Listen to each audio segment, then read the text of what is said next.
J'ai découvert l'île de Mohéli il y a 3 ans environ, et je me suis tout de suite attaché à cette nature encore sauvage. Et depuis ce jour, j'ai compris que l'écotourisme devait y tenir une place fondamentale, puisque ça permettait de valoriser cet environnement et en même temps d'assurer sa conservation. Reconnu en 2020 comme réserve mondiale de biosphère par l'UNESCO, le parc national de Mohéli est la première aire protégée des Comores. Braconnage, déforestation, effets du changement climatique sont autant de menaces qui pèsent sur ce patrimoine naturel exceptionnel. La France, à travers l'Agence française de développement, est engagée depuis 2014 auprès du parc sur 3 missions interdépendantes. Protection, conservation et sensibilisation de la population comorienne afin de garantir des impacts durables.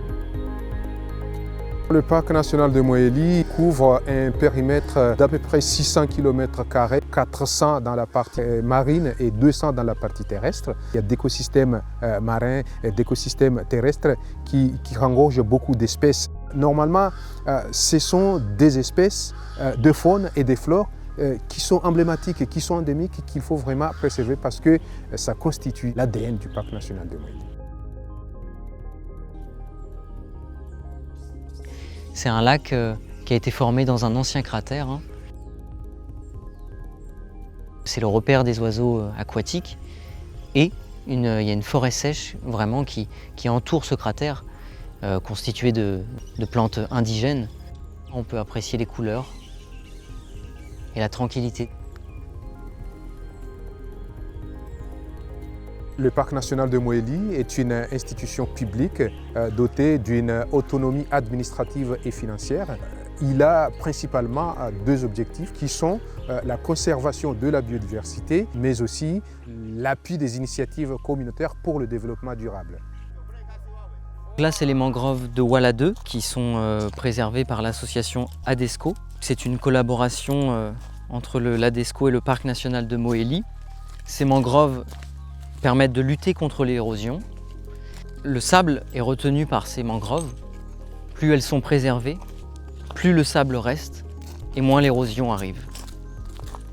Cette île de Mohéli, c'est la vitrine du pays en matière d'écotourisme. Et je pense qu'il est important que tout le monde, tous les acteurs puissent se rendre compte et comprendre qu'il est important de capitaliser cela et d'en tirer les profits. Comme à Itsamia, à Wala 2, il y a des bungalows communautaires. À Itsamia, c'est la DSI qui les a construits. Ici, c'est l'ADESCO. Ces 2 associations sont des partenaires du parc national de Mohéli pour valoriser l'écotourisme et assurer un hébergement de qualité.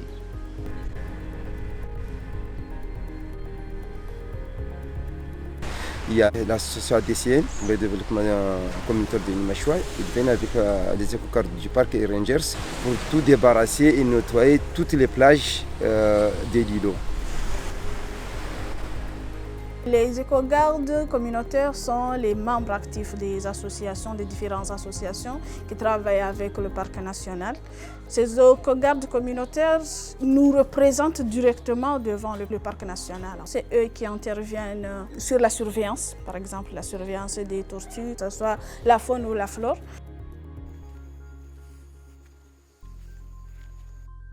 Ok, alors là, on est en train d'assister à la ponte d'une tortue. On se trouve sur la plage de Msanganyamba. C'est vraiment une plage où il y a beaucoup de tortues qui pondent. Une tortue peut pondre jusqu'à 5 fois par saison, jusqu'à 200 œufs par ponte.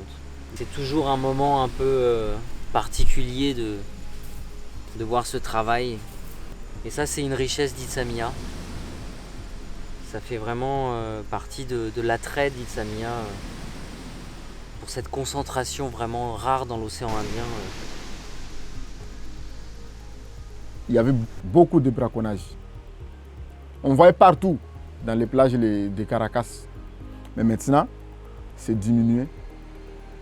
Donc par jour, cette saison, pour les comptages des traces, on peut compter jusqu'à 200 tortues, seulement sur les plages d'Itsamia. Ce qui me donne vraiment envie de travailler pour le parc, c'est de protéger l'environnement et faire à ce que la génération future voit ce que nous on a vu. Si on travaille avec des jeunes, s'ils grandissent, ils vont avoir déjà les esprits de la protection. Parce qu'aujourd'hui, c'est moi, mais demain, j'aimerais avoir un jeune, prendre le relais, expliquer les autres l'importance de la protection de l'environnement.